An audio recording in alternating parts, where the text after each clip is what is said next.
those early this season. Yeah. What do you hope that's doing for this team in the long run? Right. They just, make it difficult. Like, you know your real problems when you play the teams that we've played so far. Like, we've had really a gauntlet here of really good teams. And they're different than the traditional Big Ten teams, but now we don't have a traditional Big Ten. So like for the Pac-12, even though we haven't played any of those guys, normally the Pac-12 will zone a lot more than the Big Ten. What you see like with the influence of the guy at Penn State was under Shaka, the guy at Maryland was under Rick Pitino, the guy at NC State was under Rick Pitino. So as you see like who kind of shapes each one of these guys, and then like its styles, and its brand. And so like, they had a great matchup zone to man at Maryland, switching man to man. Ole Miss is pretty similar to Texas A&M in terms of just the way they defend and the way they set their low man.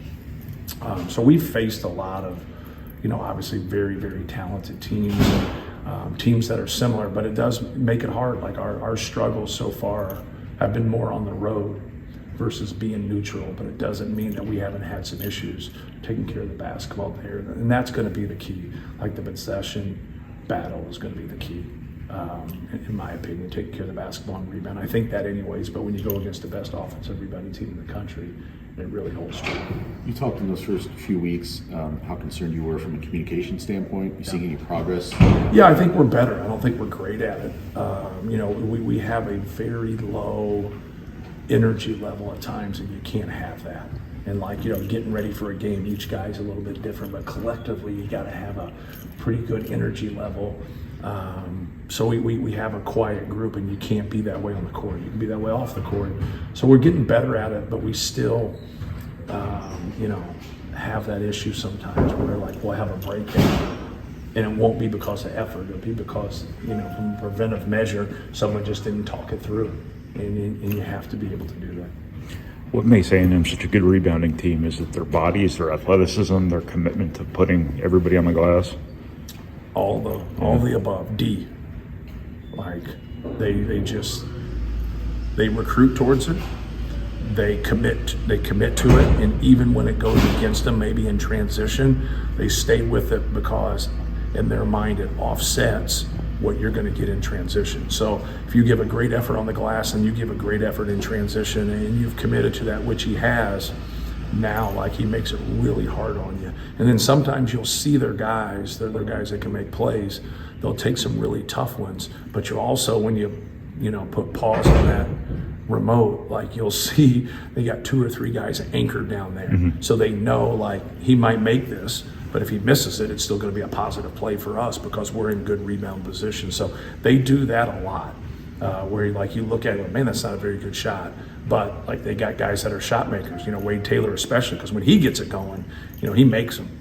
And now when there are some misses that are thrown in there, they're getting more opportunities on the glass there. So, but you got to recruit towards it, you got to commit to it, and then you got to be a sprinter in transition if you don't get it. So how do you counter it then when you perhaps don't have the bodies that they have? Well, you don't make excuses. You don't get the basketball. You just rebound. You step to people and you be as physical as you can be. And then you go and get it. You give second and third efforts. Like you just, you try to match their intensity there. And then you got to push the ball. Like, you got to push the basketball, especially with their bigs. And then you got to run those guys. But that's easier said than done. Like you got to get the ball first. How have you felt thus far about Cam and Miles' collective energy? I think it's been good. Yeah. I think you grow. I think it's anything different. They both played last year coming off the bench. Mm-hmm. At times it was consistent. Sometimes it was sporadic in terms of their minutes. But now, like, any player wants to kind of know, hey, I'm starting. I'm going to play 20 minutes. I'm starting. I'm going to play 25 minutes. And then kind of a rotation. For us, our rotation will get off when you see foul trouble. And that's normal, right? Like other night, it got off a little bit because Trey got 2 fouls. Like we had to do some adjustments. We had to do some things there. But it's hard to get into a rhythm when you don't know that. And that's where they were before, last year coming off the bench. It's very, very hard. The fact that they both shot a good percentage is pretty amazing. when their minutes, sometimes weren't consistent. Now their minutes, are more consistent. So you should see more consistent play on both ends, and I think they've been able to do that. Are you with the defensive progress with the smaller lineup? The second half against Maryland, you're able to push the big out, Yeah, the basket and things like that. we just have to do a better job of keeping the ball out of the paint, whether that's off a dribble drive, whether that's off some ball screen action, or that's just in transition. So like when the ball's getting in the paint a lot on anybody, you're going to have more problems. That's what everybody's trying to do offensively is get the ball to the paint, So when we do a good job of keeping the ball out of the paint, we have more success. When we don't, they have more success.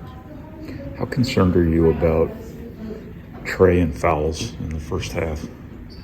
Yeah, I thought it was a tough one, the first one, that he got right there. The guy just kind of came and kept engaging. They both kind of fouled each other there for like 2 possessions. And you got to be able to show your hands and do that. But it's like any player, right? Like nobody wants to see guys that score the basketball and guys that play all the time get fouls. So I'm not locked into some guy having 2 fouls and I'm not going to play. But you gotta weigh it. You gotta be able to understand. You got to go offense, defense at times. You got to be able to close out the half and know when do I get him back out, like things of that nature. So it's not a 100% deal, right? There's going to be times that you keep him in there and he's going to get another one. That's just the way it is. It hasn't happened yet, but it's just the way it is. It's just kind of a law of averages. But he's had about a foul a game where you just absolutely shouldn't do it. Those are the ones you want out of there. Sometimes you compete and you're going to have some fouls, but like the 2 hands in the back. He's had a couple 2 hands in the back on an offensive rebound. You can't do that.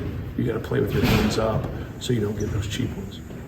You were enthused at the start of this about what Jakari and CJ were going to bring from a ball handling standpoint. Was that more about what they are now or what they're going to continue to be as Yeah, a season? you want them to develop and be able to give you that. I think the thing that you have is when you play 10 to 15 minutes and you can't get yourself in a position where you play more, it takes you a little bit of time to get a feel in the game to where you're comfortable.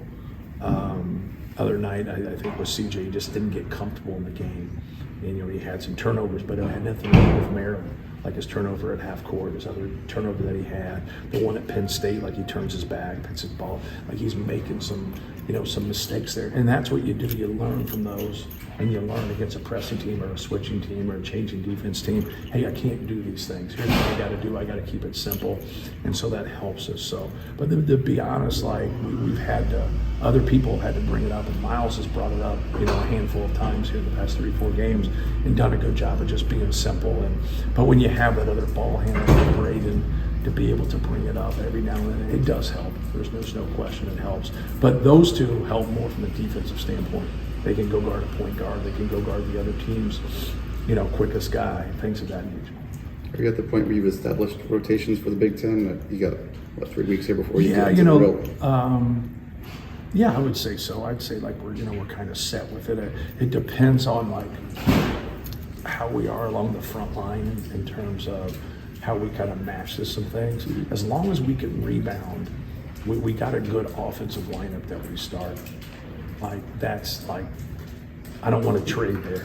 I don't want any trades. I want to be able to be good on offense and then be good on defense and be good rebounding team. But when that was my dilemma at halftime when we got out rebounded by 9 by Maryland, how long can I go here? Because I didn't think we could get out rebounded by 18 and win the game. Even though we scored 52 points, it's hard to say, hey, we're going to be cool here. We're going to score 52, right? You just don't know what's going to. I did know that we were getting good shots against them, and we weren't turning the ball over against them in the first half. We just weren't making enough. And I thought we would continue to get good shots, and we did, and we scored the basketball. But we also rebounded better. But we also, when you make shots, there's not as many rebounds, right? And so like that helped. If we just would have shot the ball better in the first half, the rebounding wouldn't be as bad, as it was. But that's basketball, and you can't control that. But that's kind of my decision at that point. Like, do I go here and play bigger to help us rebounding, which I hope it helps us rebounding. But then am I trading something with that sub? Like, we're getting better in rebounding, but now Are we not as good on offense, or can't run as much stuff because we don't have the same spacing, because we don't have the same skill? Like, there's other variables that come into play. I wish I was saying. Watching it back, it seemed like there were a lot of long rebounds. Were you in good position to rebound and it just more times than not, long rebounds are long shots, right? And so like you have to learn to be able to step to your man and get that space and be able to get those long rebounds. But then when those short shots that are around the rim, especially with their size, you got to be able to fly in there and help your big guys. On that rebounding again, how much of that played into the choice to start in Colvin a few weeks back? Was rebounding? Yeah, that did it. That did it. Miles's improvement defensively did, and then Cam's ability to space out and give Trey Kaufman. Trey's become another decision maker for us, but it only happens with spacing. Like if you don't have quality spacing and people that are out there, now you can't do that. So that was the reason for us, and obviously Daniel getting hurt was a piece of it, because we had talked about we hadn't moved Cam to the 4 exclusively until Daniel really got hurt, but we'd messed with it some, and obviously it's helped us. There's no doubt about it, but we got to continue to be able to rebound as a group. So the improvement in rebound margin, that's maybe more of a team emphasis thing? I would think so. I don't know how to really quantify that, but I'll shoot it up the ladder with the analytical people. Let them answer that. After a couple weeks here, are you still expecting Daniel to be out for the majority of the season? Yeah, he's done for the season. There's no sense in that.